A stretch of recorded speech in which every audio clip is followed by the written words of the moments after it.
আমার আজকের রেসিপি কাশ্মীরি ফুলকপির দম। একঘেয়ে আলু ফুলকপির ডালনা থেকে এই রেসিপিটা একটু আলাদা।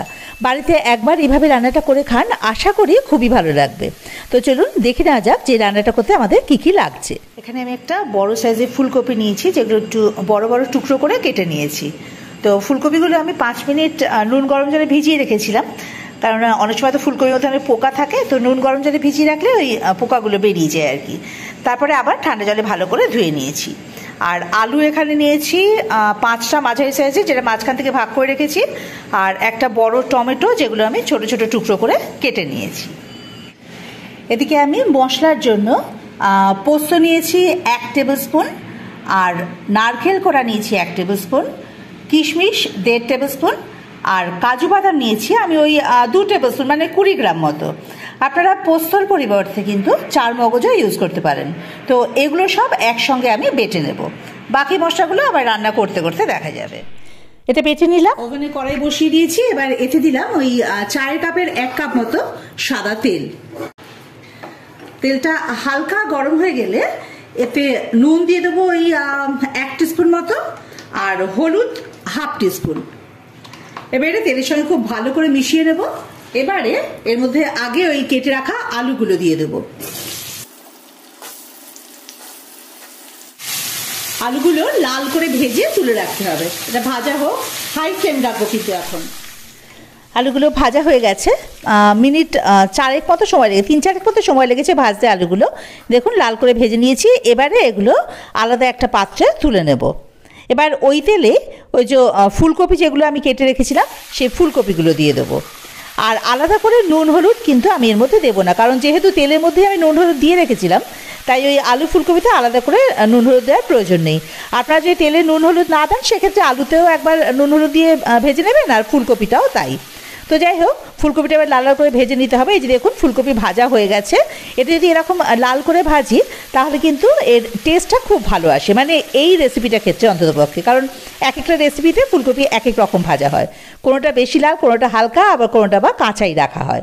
তো যাই হোক, এই ফুলকপিগুলো তুলে নিয়েছি। এবার কড়াইতে যে বাকি তেলটা রয়েছে তাতে ফোড়ন দিলাম আমি ওই 2টো তেজপাতা, একটা গোটা শুকনো লঙ্কা, আর 1 টিস্পুন গোটা জিরে।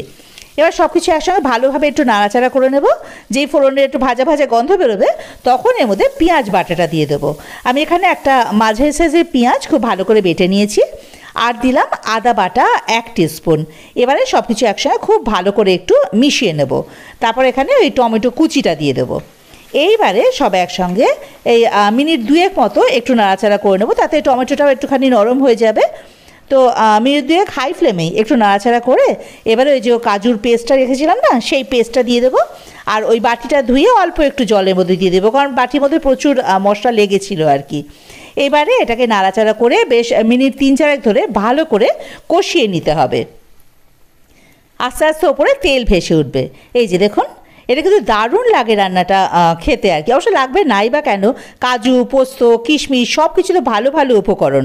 খালি একটা দিকে খেয়াল রাখতে হবে, মশলা যেন ভালোভাবে কষানো হয়, কোনোটা কাঁচা গন্ধ যেন না থাকে, তাহলে কিন্তু পুরো টেস্টটাই মাটি। তো সব কিছু খুব ভালোভাবে এই যে দেখুন কষিয়ে নিয়েছি। এই যে দেখেছেন তেল বেরিয়ে গেছে, ওপরে তেল উঠে এসছে, তার মানে খুব ভালোভাবে কষানো হয়ে গেছে। এইবারে আমি ওই ভেজে রাখা আলুটা এর মধ্যে দিয়ে দেবো। এবারে সব কিছু একসঙ্গে খুব ভালো করে একসঙ্গে মিশিয়ে নেব, মানে মশলার সঙ্গে আলুটা খুব ভালোভাবে মিশিয়ে পরিমাণ মতো নুন মিষ্টি দেবো। আমি এখানে নুন দিয়েছি 1 টিস্পুন, আর হলুদ 1/4 টিস্পুন মতো দিয়েছি, আর শুকনো লঙ্কা গুঁড়ো দিয়েছি 1/4 টিস্পুন। আপনারা যে যেরকম ঝাল খান সেই অনুযায়ী লঙ্কার গুঁড়ো দেবেন, আর নুন সেটাও কিন্তু তাই, আপনাদের স্বাদ অনুযায়ী নুন দেবেন। আর কাশ্মীরি লঙ্কা গুঁড়ো দিয়ে দিলাম 1 টিস্পুন, 1/2 টিস্পুন মতো, এতে কালারটা আসবে। খুব বেশি কালার দরকার নেই, কারণ টমেটো তো রয়েছে। এবারে সব কিছু একসঙ্গে খুব ভালোভাবে মিশিয়ে দেবো। এবার দেবো চিনি মিষ্টির জন্য। আমি এখানে 2 টিস্পুন মতো চিনি দিয়েছি, আপনারা চিনি স্কিপ করতে পারেন, কিন্তু এই রান্নাটাতে একটু চিনি হলে কিন্তু ভালো লাগে, নাহলে একটু পানসে পানসে লাগে অবশ্য। এবারে এর মধ্যে অল্প একটু জল দিয়ে ঢাকা দিয়ে রাখবো মিনিট 10 মানে যতক্ষণ না আলুটা একটু সেদ্ধ হচ্ছে। একদম পুরো সেদ্ধ কিন্তু আলুটা করব না, প্রায় 75% মতো সেদ্ধ হলেই হবে। আপনারা যদি চান রান্নাটা তাড়াতাড়ি করতে, সেক্ষেত্রে আলু আগে সেদ্ধ করে নিতে পারেন, সেদ্ধ আলু ভেজে তারপরে বাকি প্রসেসগুলো করতে পারেন। এই যে দেখুন আমি ঢেকে রাখলাম মিনিট 10 মতো। 10 মিনিট পরে ঢাকাটা খুলে নিলাম। আলুটা 75% মতো সেদ্ধ হয়েছে আর কি, কারণ বড় বড় টুকরো করে কেটেছি তো। এবারে এর মধ্যে আমি ওই ফুলকপিগুলো দিয়ে দেবো, যেগুলো ভেজে রেখেছিলাম ওই ফুলকপিগুলো দিয়ে দেবো। ফুলকপি কিন্তু আমি আলুর সাথে একসাথে দিইনি, তাহলে হবে কি আলুটা সেদ্ধ হতে দেরি হয় তো, ফুলকপি একেবারে গলে যাবে। তাই জন্য ফুলকপিটা আমি এই আলু 75% সেদ্ধ হয়ে গেল, এখন ফুলকপিটা দিলাম। এরপরে জল দেবো, তখন আর অসুবিধা হবে না, সব একদম পারফেক্ট সেদ্ধ হবে আর কি। তো এবারে আমি ওই গ্রেভির জন্য জল দিয়ে দেবো। আমি কিন্তু গরম জল দিয়েছি এখানে, গরম জল দিলে টেস্টটা খুব ভালো থাকে। আমি এখানে 3 থেকে 4 কাপ মতো গরম জল দিয়েছি, আপনারা কিন্তু যে যেরকম গ্রেভি খান সেই অনুযায়ী জল দেবেন। এবারে সব কিছু একসঙ্গে মিলিয়ে ওই ফুটে যাওয়ার জন্য অপেক্ষা করবো। এই যে দেখুন ফুটে গেছে খুব ভালোভাবে এটা। এইবারে মিডিয়াম ফ্লেমে এটা আবার ঢাকা দিয়ে রেখে দেবো যতক্ষণ না অবধি ওই ফুলকপি আর আলুটা খুব ভালো করে সেদ্ধ হয়ে যাচ্ছে। আরও মিনিট 5-6 আমি ঢাকা দিয়ে রেখেছিলাম। এবারে ঢাকাটা খুলে নিলাম, দেখুন খুব ভালোভাবে সব কিছু কিন্তু সেদ্ধ হয়ে গেছে। আলুটা দেখাচ্ছি, দেখুন মাখনের মতো একেবারে, কাজে একদম পারফেক্ট, সব কিছু খুব ভালো মতন তৈরি হয়ে গেছে। এবারে এর মধ্যে আমি দিয়ে দেবো লঙ্কা। আমি এখানে 3টে লঙ্কা একটুখানি চিড়ে দিয়েছি, আপনার যে যেরকম ঝাল খান সেই অনুযায়ী দেবেন, কিন্তু এখানে না লঙ্কার ফ্লেভারটা ভীষণ ভালোবাসে সেই জন্য দেওয়া। আর দিলাম গরম মশলা গুঁড়ো, শাহি গরম মশলা গুঁড়ো দিয়েছি আমি 1 টিস্পুন মতো, আর ধনে পাতা কুচি দিয়ে দিয়েছি বেশ খানিকটা পরিমাণ। আপনারা যদি ধনে পাতা খেতে পছন্দ না করেন সেক্ষেত্রে কিন্তু এখানে ঘি দিতে পারেন। আসলে এখন যেহেতু ধনে পাতা সিজন, খুব টাটকা ধনে পাতাগুলো পাওয়া যাচ্ছে, তাই আমি এখানে ধনে পাতা দিয়েছি, আর এটা খেতেও কিন্তু বেশ ভালো লাগে। তো ব্যাস হয়ে গেল। এবার আমি মিনিট খানিক ফুটিয়ে ঢাকা দিয়ে ফ্লেমটাকে অফ করে রাখবো মিনিট 3। মিনিট 3 পর, মানে স্ট্যান্ডিং টাইম আর কি, মিনিট 3 পর এই ঢাকাটা খুলে নিলাম। দেখুন রেডি আমাদের কাশ্মীরি ফুলকপির দম। একদম কিন্তু অন্যরকম আলু ফুলকপির ডালনা থেকে। এটা রুটি, লুচি, পরোটা, নান এগুলোর সঙ্গে তো ভালো লাগবেই, ভাতের সঙ্গেও কিন্তু এটা বেশ ভালো লাগবে খেতে। তো এবার তো এটাকে একটা সার্ভিং বলে নামিয়ে নিতে হবে।